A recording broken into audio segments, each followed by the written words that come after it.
We're live. What's up? It's Keith Kelfus with the Untrapped Podcast, live on all platforms and on the Untrapped Podcast on Spotify and Apple. We have a special guest for you today, and I'm super excited because we have Erica Kroopin. She built this multiple six-figure empire in Michigan with Kroopin's Poopin Scoopin, and she's become a social media influencer. I see her posting fire content all over social media. She's getting interviewed. I could see her doing public speaking soon. And I looked up her business here. She has 436 positive 5-star reviews in her business, excellent customer service. And I see that the vehicles are all wrapped in pink. So you've built your brand out. And this is really freaking awesome. And I'm excited to have you on the show. And I want to learn about your story and how you built your business to be what it is today. What's up? Woo! I want to say, what up, Doe? If you're from Michigan or Metro Detroit, or we say, what up, Doe? Yeah, when I heard you say that, I was like, oh, that's so great. That was something very much that a lot of my friends said when we were in high school. But yes, I'm Erica Kroopin. I'm the owner of Kroopin's Poopin Scoopin. And I've been in business for almost 7 years, and along the way, I've learned a lot. And I really leaned into the landscaping community when I first got started because there was no content for pooper scoopers.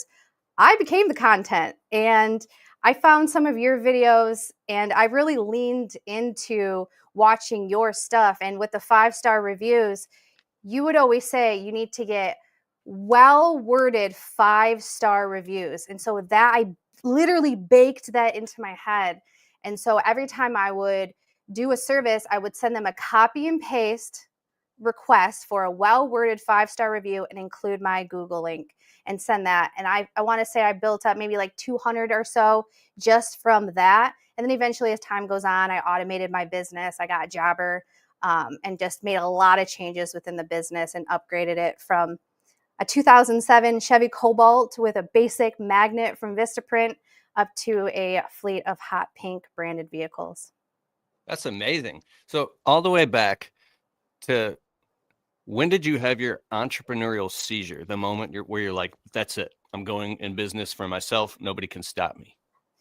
Okay, so I'm actually a little wild. So I've always had the entrepreneurial spirit, even when I was younger. Like I used to buy tongue rings and belly button rings off of eBay from China and then break those up and sell them like at school and at work. And so I've always done little things here and there.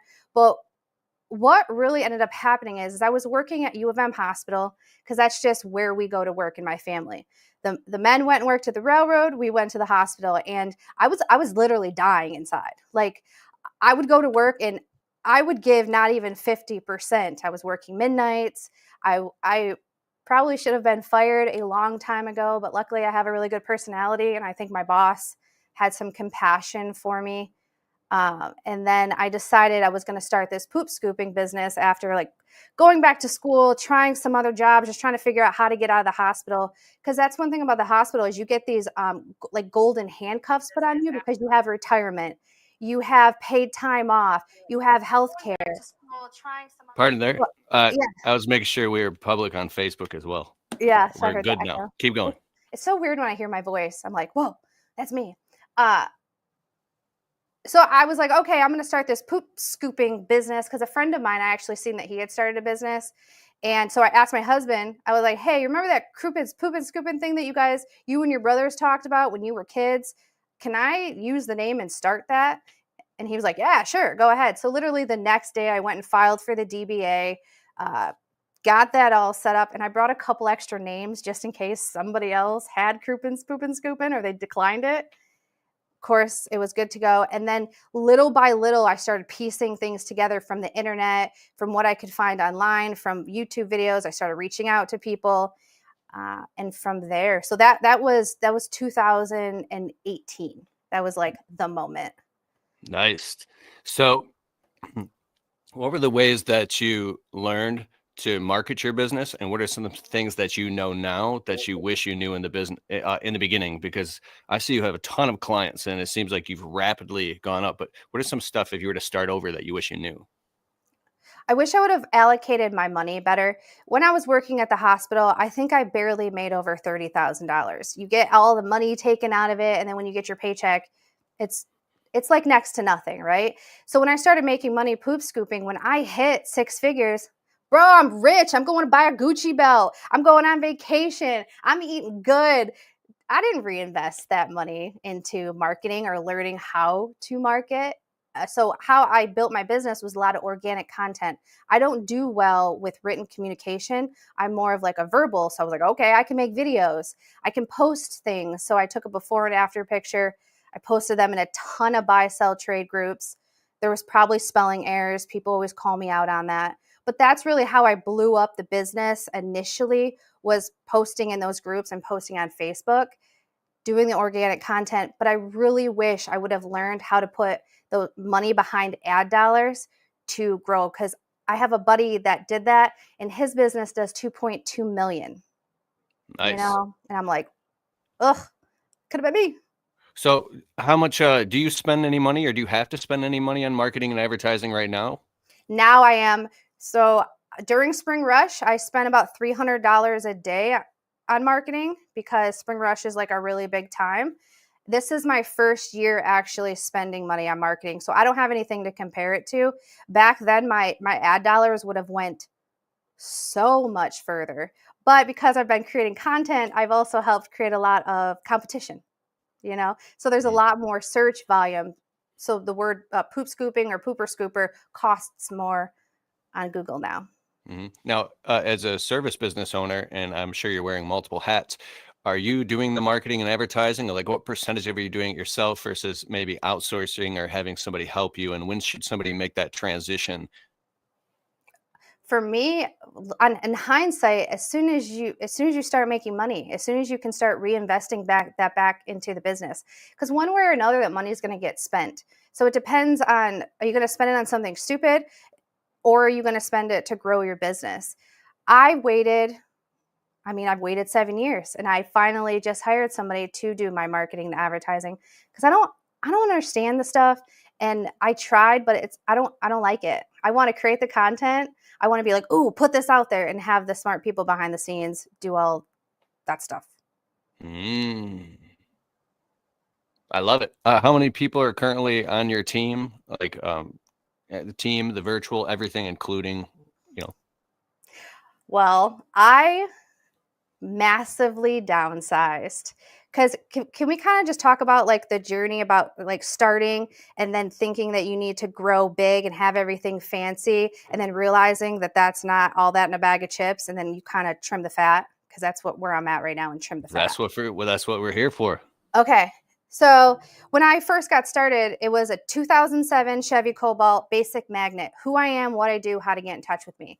But then, you start seeing everybody online. Somebody gets a new vehicle, they get a new wrap, they get new branding. It's looking sweet. And then you start to get FOMO. You're like, oh, that needs to be me. I don't have a real business if I'm operating out of my garage.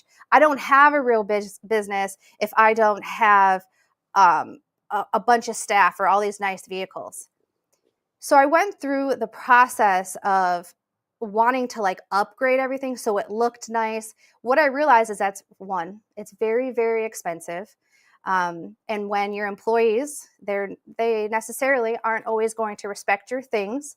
So last year I had one of my technicians total 2 of my company cars, fully wrapped, branded company cars. And it devastated me and my business. And so I kind of had to recalibrate like what's important. I need a vehicle that's going to get me safely to the property. We can scoop the poop. We can do what we need to do and then leave. Does it have to be brand new? Does it have to be fully wrapped? Like, it's nice, but I still get stopped when I have a magnet on the side of the truck. Like, people are still taking pictures when there's magnets. I think I put too much emphasis on looking a certain part, but then that was like draining the money in my bank account. And then when something bad happened, if I wouldn't have had God on my side last year, I would have shut my business down. I wholeheartedly believe it, because I was at such a low point that if somebody would have been like, here's $1, I'll take your business, you don't have to worry about anything, I was on my hands and knees. I probably would have said, just take the business. I can't, I don't want to do this anymore. Having said that, me and the Lord and lots of prayers, we got through it. I trimmed the fat. I got rid of the office. I let go of my virtual assistant, and I went and bought a truck, a Colorado. She a little rusty. That's okay, for $3,800, and it gets me from point A to point B just fine. I love it. So, that whole thing of wanting to, how can I say this? Sorry, that triggered me a little bit. 2024 was a tough year for a lot of people. I talked to a lot of business owners. It was a weird year too. It was Yeah. like, I don't know. I feel like spinning wheels type of feeling. So I had an employee.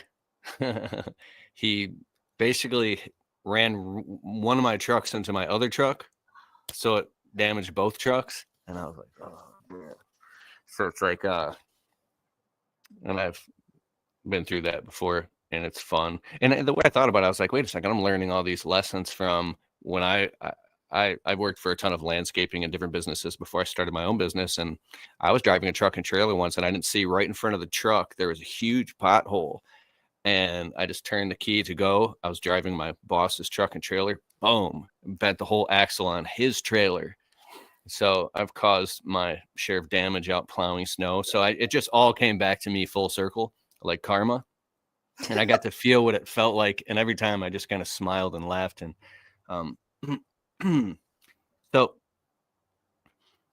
did you start out with the CRM right away, software, or what softwares do you use your business, or how did you start and how did you evolve into what you are now?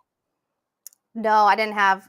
I think I was using like I don't know, Square, some credit card processor. I had a notebook, and I would like draw a line down the middle, make little squares. I would write the customer's information on there. Then I would look at a map, a paper map, and try to figure out where to route everything.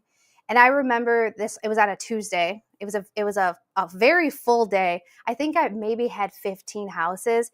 It took me like 10 and a half hours to do these because I didn't understand route density and I didn't understand proper routing.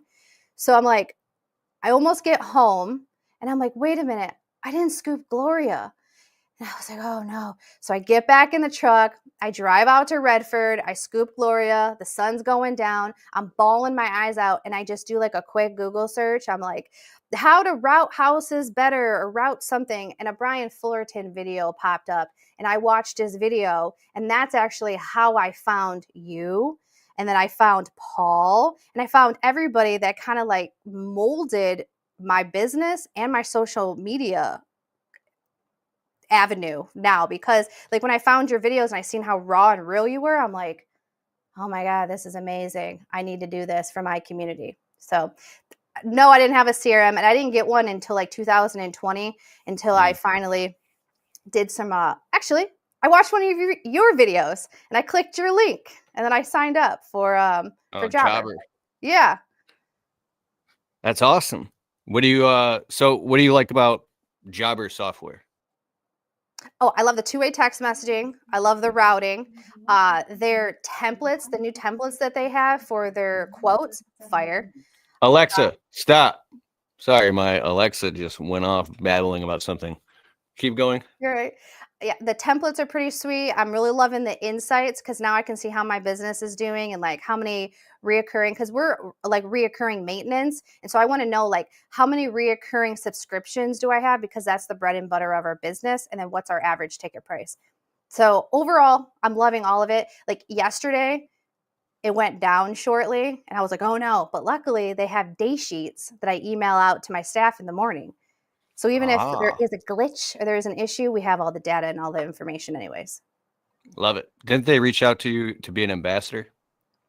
They eventually did. I was in their DMs for quite some time. Like, hey, I would love to be a content creator for you.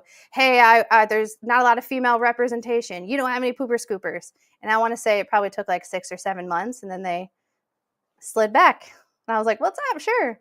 That's freaking awesome. I saw a Jobber ad come out, and I saw you on there with the pink shirt and everything, and it was freaking awesome. Good for you. I love it. So where did the YouTube and the social media content creation come in? And then a question alongside of that is, and I'm sure other people that have service businesses that want to create content to help other people. They're like, where do I draw the line between talking to my customers versus inspiring and talking to my community of other people in my industry? I will tell you that creating content for your business is going to take a lot of time away from your business. And I went through a identity crisis of what am I doing? Why am I doing this? But basically what ended up happening is when I left the hospital, I had walked in, I said, I'm putting in my 2 months. I'm going to give you 2 months and then I have to leave. I'm going to go all into my business. Because I want to say at this time, I was already bringing in like $60,000 or 70. I had surpassed the income I was making at the hospital with retirement, healthcare, and I figured out insurance. I was like, okay, I can leave. Because within my first full year, I made $106,000 within my first full year of business, which was awesome. Nice. When I was leaving, hold on one second. Okay. When I was leaving the hospital, I had a little Android phone and I just recorded a video. I was like, I've been working at the hospital for 14 years. And I said 14 years like a lot of times during that drive home. And it was a terrible video and I uploaded it on YouTube. And I just decided I was going to document my journey. And little by little, it just kind of snowballed into what it is now. Nice. Did you ever have any, or did you hate your job? It's not that I hated it. It didn't fulfill me. I was a very different person back then. I didn't have a lot of confidence. I used to be afraid to public speak. I wouldn't speak in front of people. I felt stupid. The hospital it wasn't for me, and I knew that I needed to do something different. I just wasn't sure what it was, and I was just a little wild and a little crazy enough, and had the support of my then boyfriend, now husband, to just go all in on myself. And I said, I didn't care, because the way that I feel now, this can't be it. Like, this cannot be the end for me. Wow. I'm just letting that sink in. That was powerful. So many people are going to listen to that and just resonate with what you just said. Who do you want to inspire?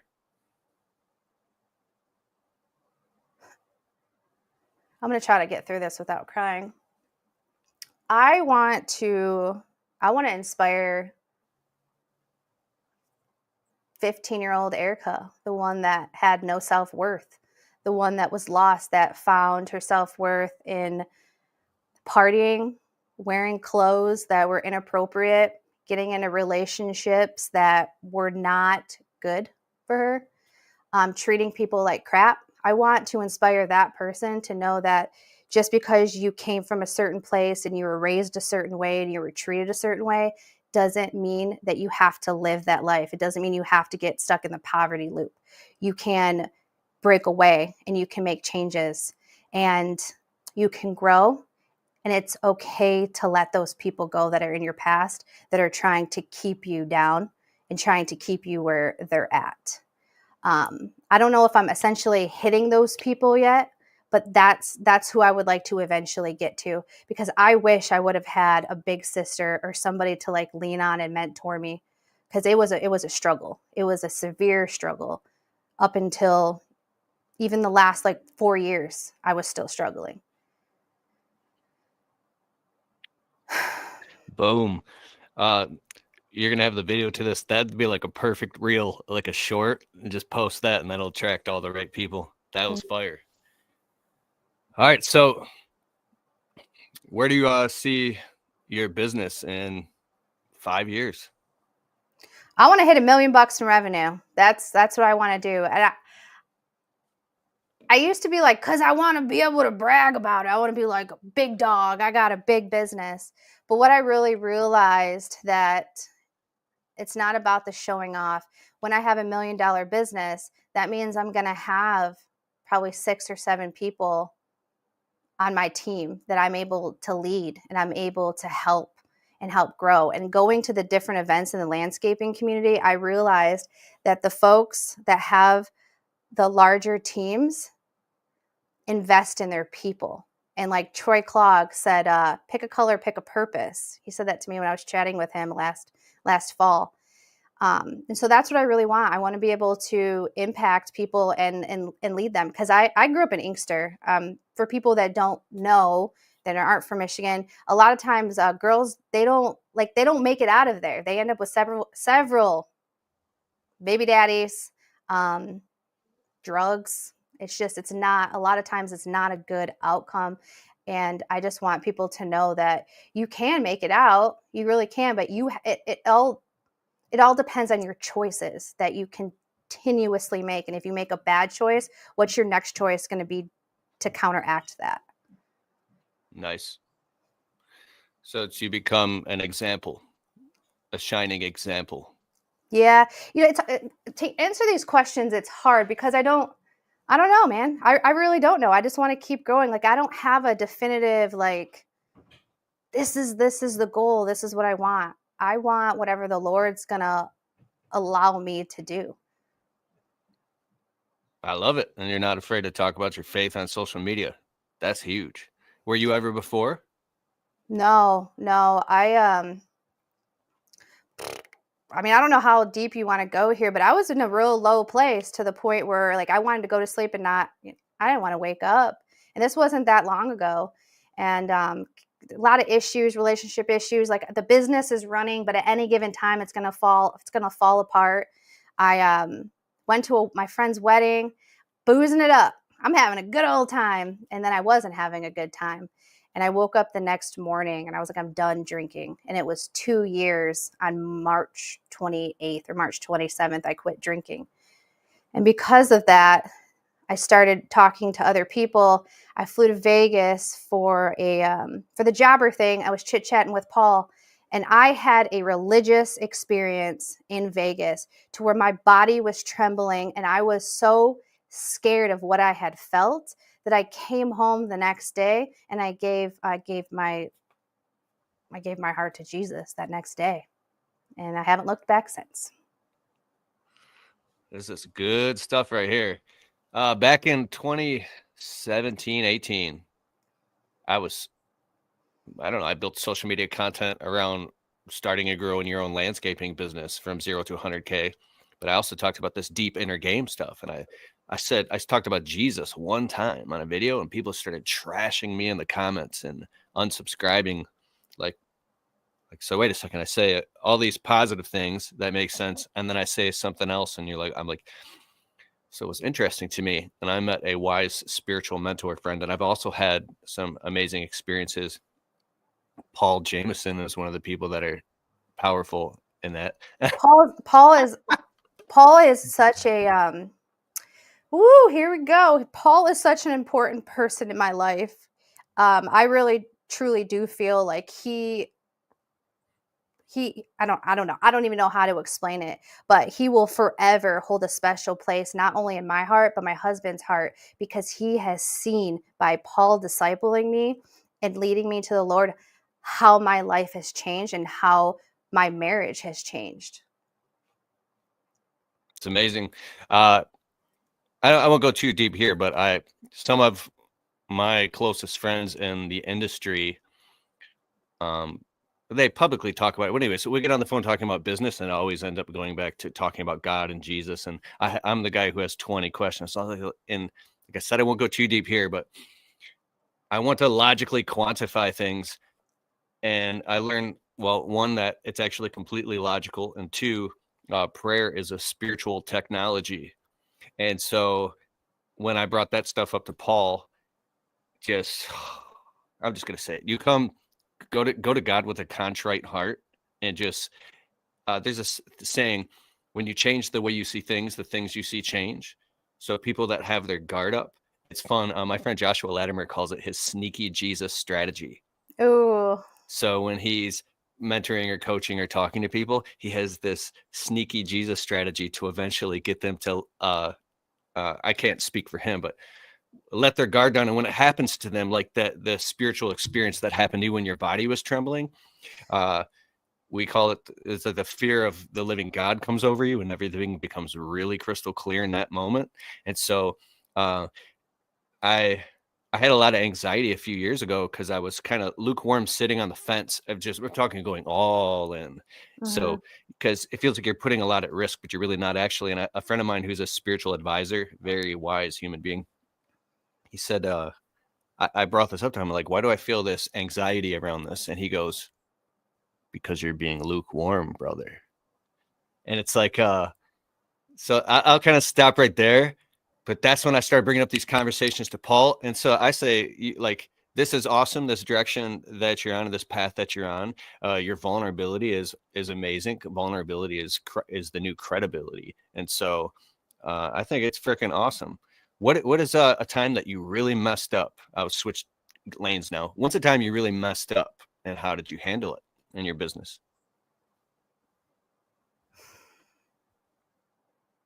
By getting my office, like that, it's so embarrassing to even admit, but I really, in my brain, I was like, I can't operate out of this garage anymore. But at the time, like, my husband was still drinking. Was I drinking? I don't think I was drinking. There was beer bottles all over the place. It was like the garage was messy because he hadn't, like, upgraded how he operated. He was still kind of like, he was messy. And I was embarrassed of the state of the garage. So anyways, I go and I get this office space out in Northville because in my mind, I'm like, oh, I'm going to get where the rich people are. I'm moving out to Northville because they won't let me into the buy-sell trade groups. But if I got an address, they got to let me in. It was $1,900 a month. Okay, nobody that I'm going to hire to scoop dog poop is going to drive out to Northville or live out in Northville. So I was at that office by myself. It was a podcast studio. So it was a $1,900 a month overhead, a 45-minute commute both ways. And it was financially stressing me out because I didn't grow the business like I intended. I lost 2 company vehicles, totals, right? Not just like dingers, like totaled them out. And then I have all this overhead. So I will say that by far was, I would say that was a huge financial mistake because I could have put that money towards advertising. Nice. And how did you actually handle it? I waited until my lease was up, and this is my last month in there. I humbled myself. I'm moving into a much more modest place with a better connection, and I brought my podcast studio back into my bedroom where I feel comfortable. That's perfect. Mhm. Awesome. Wow. Okay. Let me think. Is there anything, I'm asking you a bunch of questions, anything that you would like to talk about and share? Um, well, for people that are listening to this, I think, well, who's the audience? Is this people that are business or the people that are wanting to do social media? A little bit of a mix of both. Most of the people are watching. You could let me know in the comments below. Fire below in the comments a bunch of thumbs up and hearts, and let us know who you are, where you're from, what you do, and why you're here. I'm aware that most are service business owners or people Okay. that want to be a service business. And then Okay. my aunt Ruthie's probably watching. Hi, Aunt Ruthie, I love you. Hi, Aunt Ruthie. That's fun. For like business, I would just say try to keep it lean. I know it's really easy to, I do it, I'm guilty of it, hiding out in the business, going out there and scooping, earbuds in, just doing my thing. I'm not worrying about my taxes. I'm not worrying about that email with the customer that's freaking out about something. I can just hide in the business. But I really do think that if you want to grow, you don't have to. If you want to stay solo, you can generate 6 figures, which I imagine with you guys, you can generate 6 figures being solo, or is that not possible? Oh yeah. Okay. Well, yeah, so you can make a good living staying solo. It's just a matter of, what do you want? Do you want more time back? Because if you stay solo, you don't get sick days. If you gotta skip work, you gotta make that work up somehow. There's nobody to catch up for you.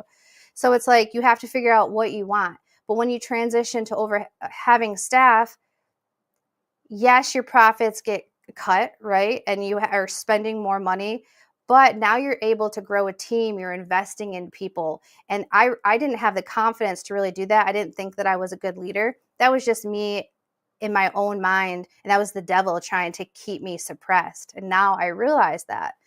Um, and as you go through these experiences in business, the first time the car accident happened, it's like, oh, the business is ruined. That's it. But now it's like, okay, I know what to do. I know how to file gap insurance. I know how to do all this. So it all compounds on each other the longer you have been in business. So when an employee calls in or they no call, no show you and abruptly quit via text message, like happened 2 days ago, before I would be spiraling, like literally losing my mind, like, it's over. It's done. My business is kaput. Now it's like, okay, flip on the Indeed ad. Let's get some people in here. Let's roll. Nice. Yeah, I've had these kind of epiphanies where something happens. It's got that T-shirt. Everything is my fault. Yeah. So I would go into get caught in the doom loop or in the swirl of anxiousness. Like, I can't believe this is happening. I just hired these people and they're not showing up on Monday. Now I have to jump out of the frying pan into the fire. I got to call and reschedule a bunch of people. Now I can't get this. And you start dominoing Yeah. into this panic state. And then one day I stopped after doing years of this crap to myself. I said, wait a second.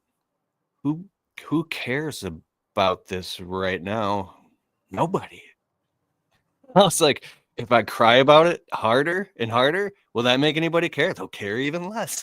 So I was like, wait a second. Then I don't care about the problem. Tony Robbins said, focus, 80% of your focus, your consciousness on the solution.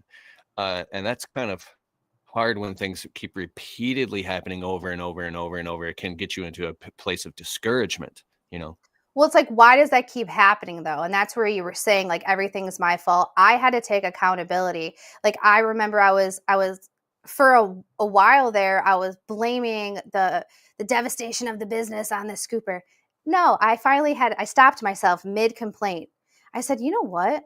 This was all my fault. This was literally all my fault. There were issues that I put to the side because I wasn't focused and I didn't want to have those difficult conversations because I was a scaredy cat. So this is my fault. And then my trainer, Mike, was like, it was your fault. And I'm like, it was. And I went back to doing my whatever curls those are for the flabby arms.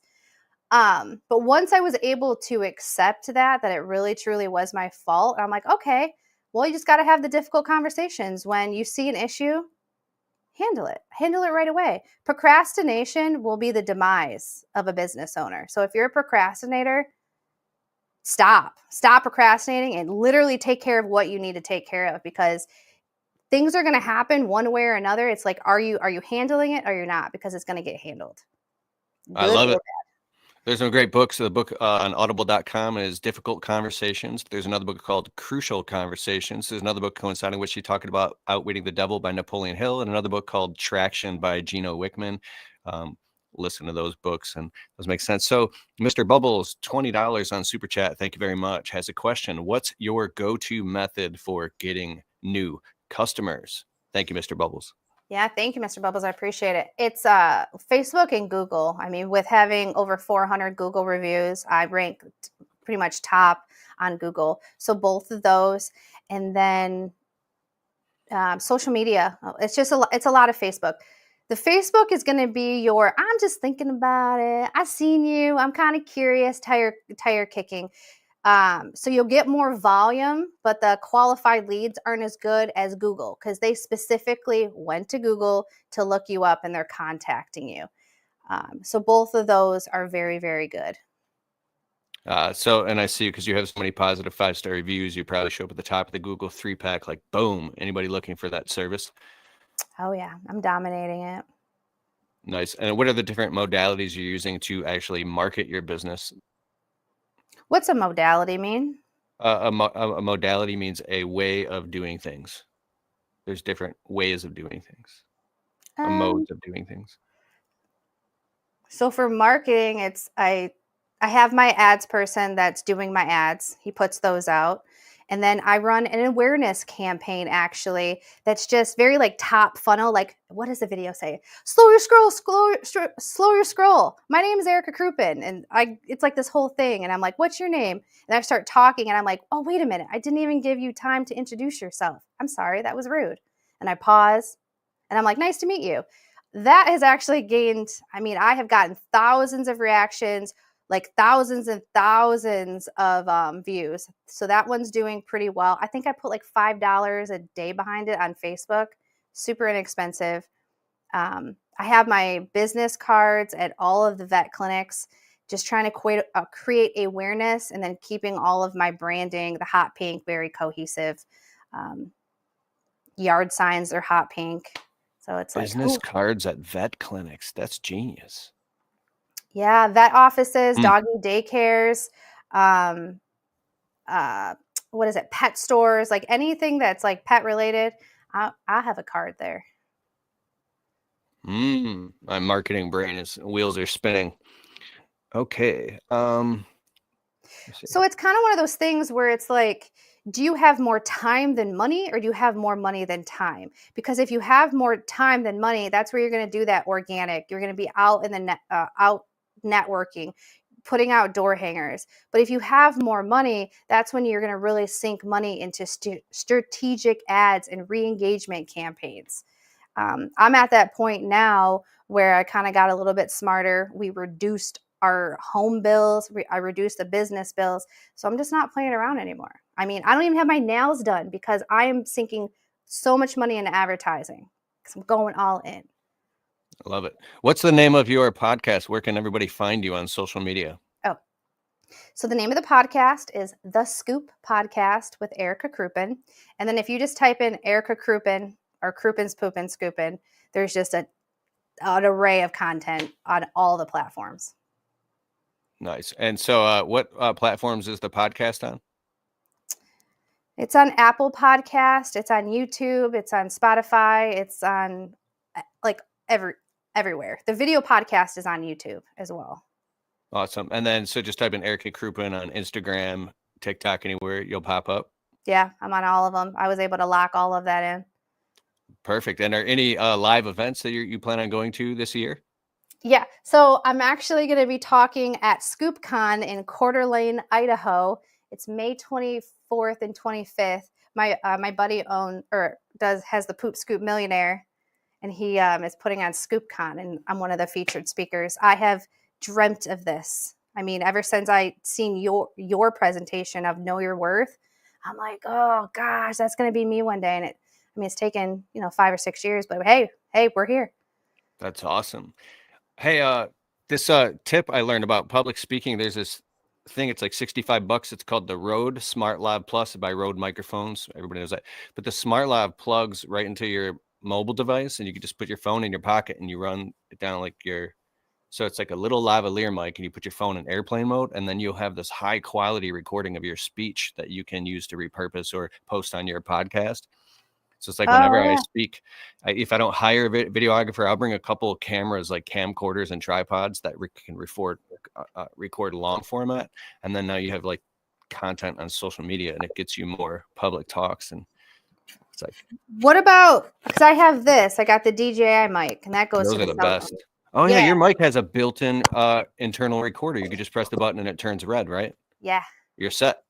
Okay, cool. That's perfect. That's awesome. Yeah. So when is that again? In May in Idaho? Yeah, Coeur d'Alene, Idaho. It's May 24th and May 25th. If anybody wants to check it out, it's called ScoopCon 2025. And it's going to be some industry leaders within the poop scooping community, some OGs and some new people. And we're just going to build community.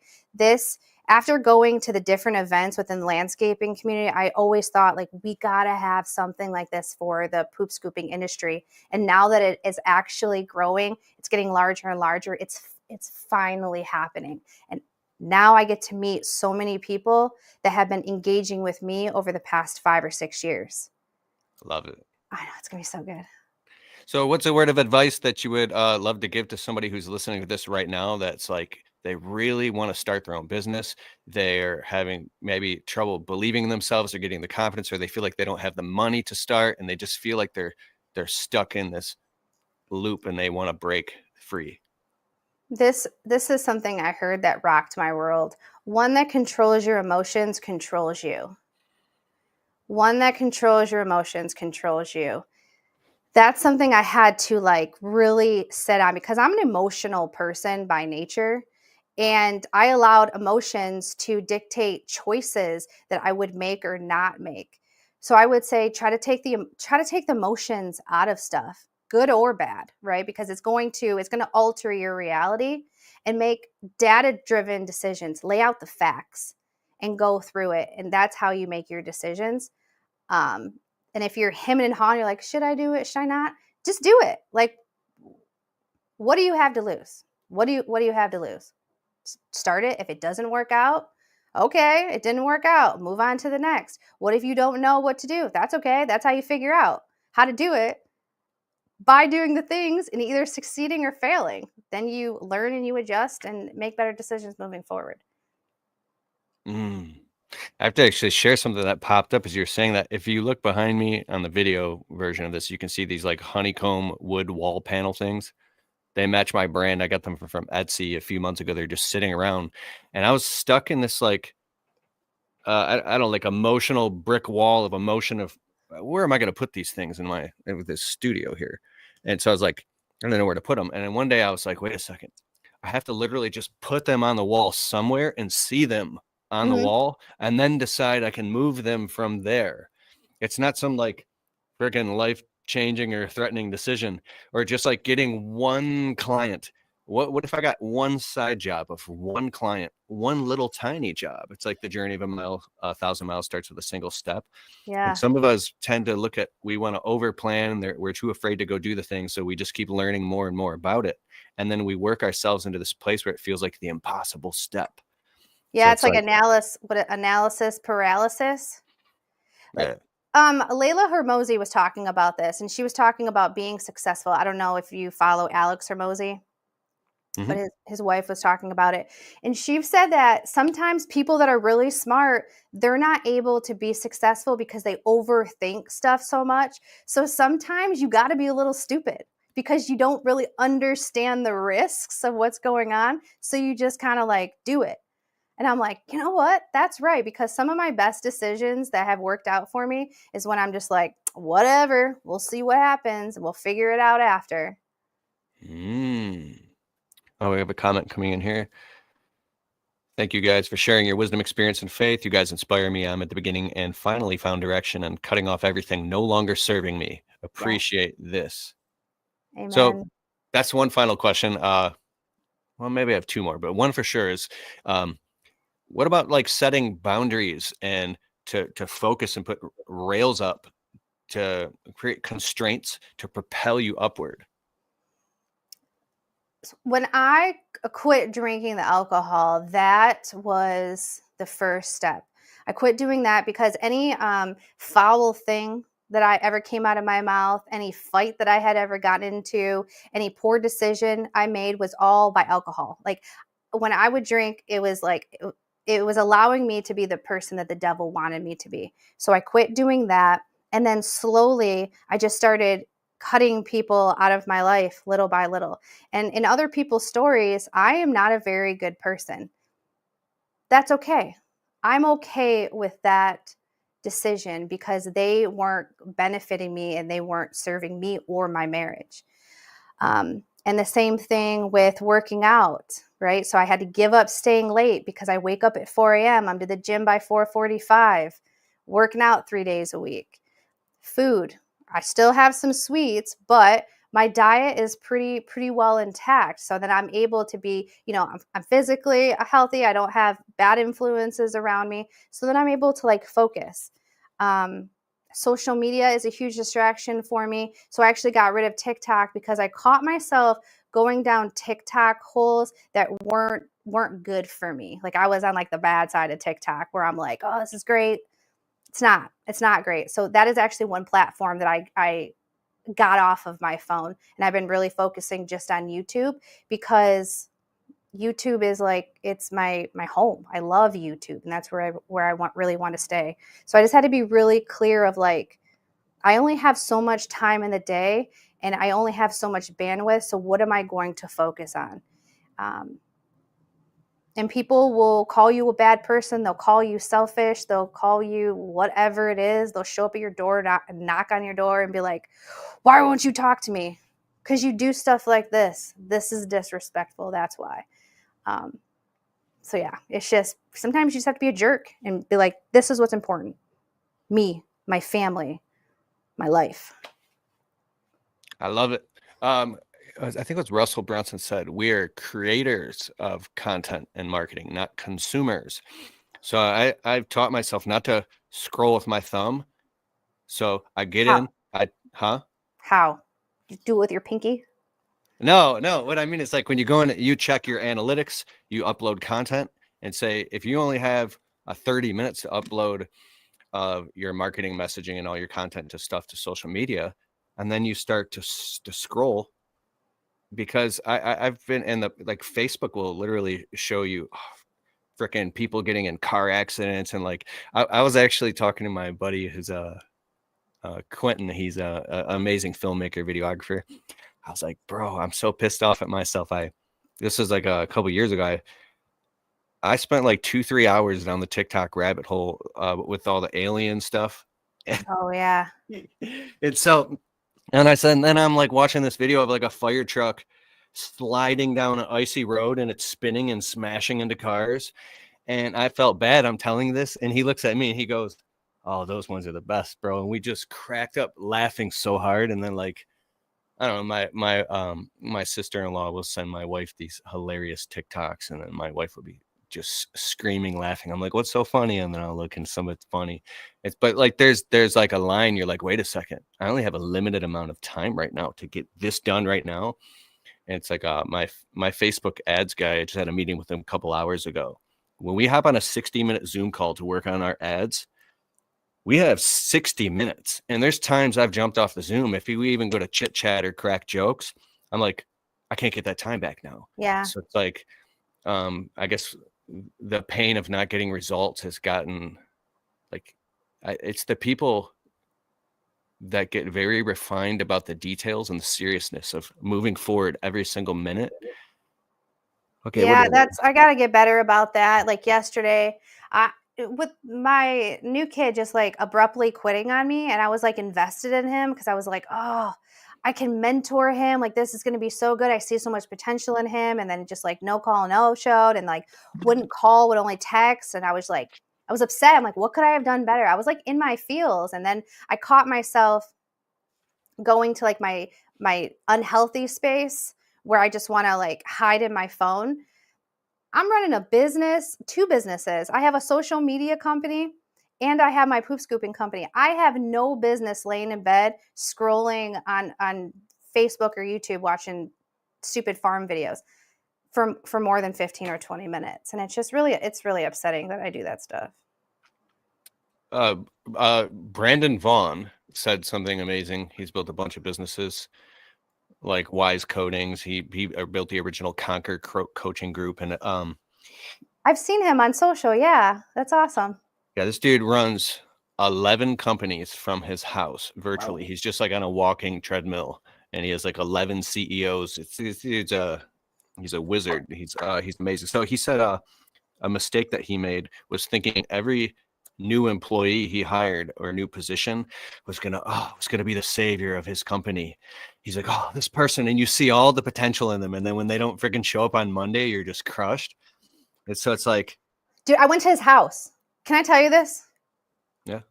Okay, so I'm like invested in this kid, right? I was like, he's got some things. I've been there. I know it. I know exactly what's going on. Like I can see it because I've walked through it. He wants to get around people that are doing better. He's not around those people. I'm like, I know those people. I got myself. I can help this kid. So, anyways, he don't come in. I'm like worried. I'm concerned because I'm like, this is so weird for him going to being so early, like 30 minutes early, sitting outside waiting to start, communicating to nothing. I'm thinking, I'm like, there's something wrong with him. I drive to his house, okay? And I'm like, I'm just going to check in on him. I'm doing a wellness check at this point. And it was in, it's a city in Detroit that I guess I really shouldn't have went into, but I went there with my pink truck and I drove and I knocked on his window. He didn't answer. And I put a little Post-it note on his door and I said, hi, blank. This is Erica. I just wanted to check in to make sure you're okay. And then I underlined okay. If there's anything Joshua and I can do for you, please let me know. Because I just wanted him to know that we're here for him. Like, I'm not mad at you. There's obviously something going on, but we're here for you if you need it. And then he finally got in touch with me and texted me. I didn't get a phone call and he quit. But I'm like, dang, man. But Josh was like, man, you're dedicated. I'm like, because I see potential in this guy and I feel like I just can't give up on him. I just need to make sure he's okay. That's awesome. Yeah, I've had people randomly quit that were doing great, and I was finally like, yeah, it's okay. This is starting to work. This person they're showing up every day. They're doing good. Wow, they're better at this than I thought they would be. And then boom, they just disappear, and I don't hear from them. Well, as a leader, you're like, what could I have done better? Like, what Mhm. did I was like, what did I do wrong? Like, what is it? And I just had to like, I was praying and thinking on it that it just happens. People are people, and young people are going to do what young people do. So I'm I had not too one guy show up to the job site. The side of his car had huge, like, big circular burn marks on the side of them. I was like, and he was like wobbling around. I was like, are you okay, bro? And I guess he hadn't slept all night and he was out like partying, and then he fell asleep at the wheel and rubbed against a semi truck on the freeway. and still showed up for work. And he still showed up for work. And I wouldn't let anybody like that drive a vehicle. And obviously, we do background check, drug screen, all that. There's like 43 pages that anybody has to sign before they can work for me. But like, A yeah, drug screen, that one's got to be hard, especially here in Michigan. I don't know. It's just part of our policy, and I Yeah, pay for it, and they go do it, and it's yeah. fine. But I probably should. Maybe that's why I wouldn't have as many accidents because I got 3. No, I don't. I don't do landscaping. I've been asked to do it, but we are solely just poop scooping. We go in, we scoop. I am entertaining the idea of offering like a deodorizer for the areas for the residential. And then I also do commercial where we service HOA communities, dog parks with those green dog waste stations. We will install those as well as maintenance them on a reoccurring schedule. you just reminded me of something. Joshua Latimer was at this mastermind event one time. All these high level business owners had to stand up. Anybody makes less than $1 million, sit down. 2 million, sit down. More people kept sitting down. 5, 10, 15, 20 million, 15 million. Everybody sits down except for one guy. 20 million. The guy's still standing. And he said he was just this kind of like nerdy guy with glasses.